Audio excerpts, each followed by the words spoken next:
Hi, I'm Annie Fitzsimmons. I'm your Washington Realtors Legal Hotline lawyer. And this is another episode in our series entitled The Team's Playbook.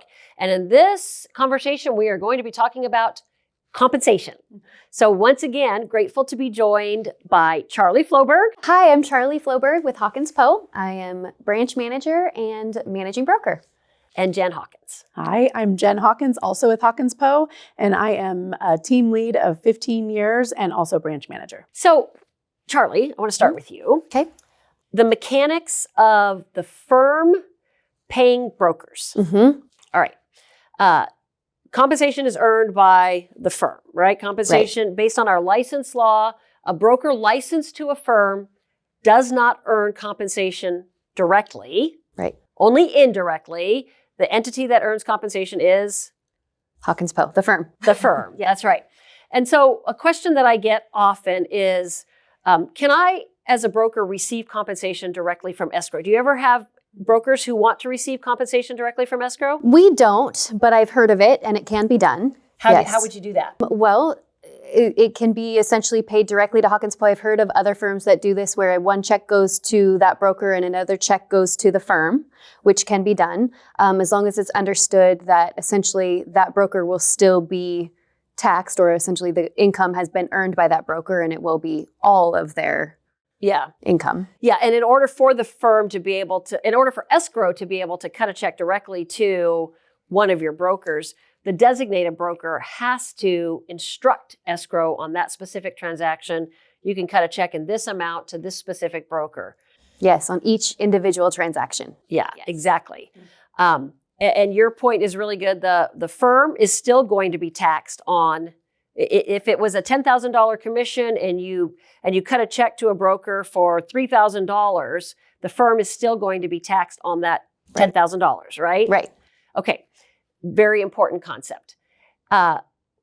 Here's a question that I get from some teams. Our team is going to earn compensation on a transaction, and then various team members are going to earn a portion of that compensation. Mm-hmm. So the question I get sometimes is, if I'm the team lead, can you, Charlie, just instruct Escrow to pay me the portion that the team is going to earn, and then I, as the team leader, will share that with the broker's license to the team? No, we cannot do that.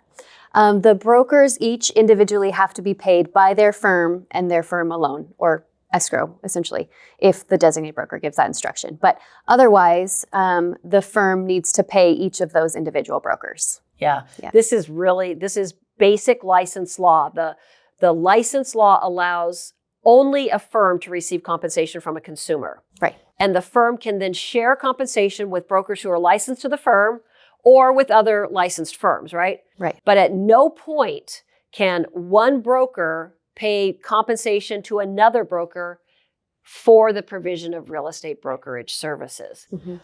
So this conversation about the mechanics of paying compensation, how does all of this conversation fit into your experience with teams? Yeah, it's a big, major portion of it.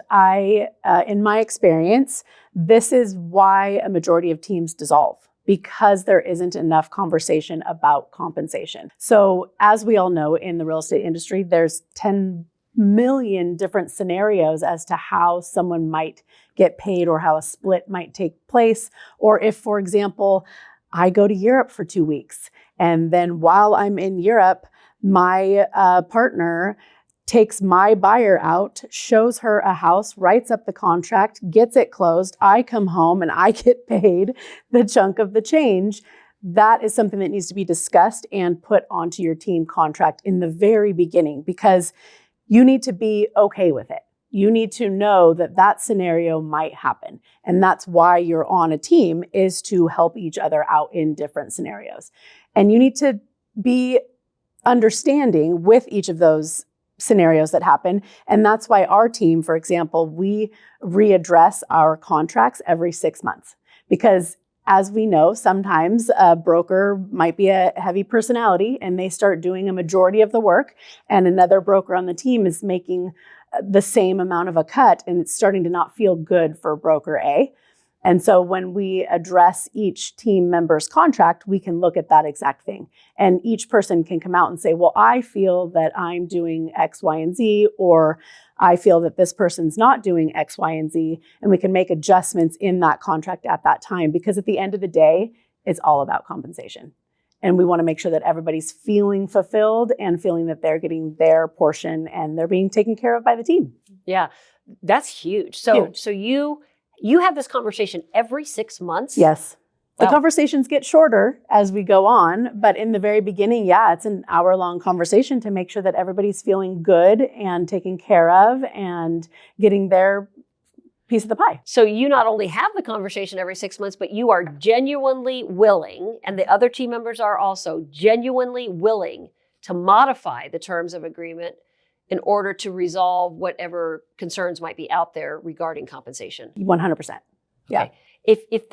If that didn't happen on your team, in your experience, is the team going to succeed? I don't believe so. I think we're all out here to be paid. That's what we're doing this for. It's not a charity.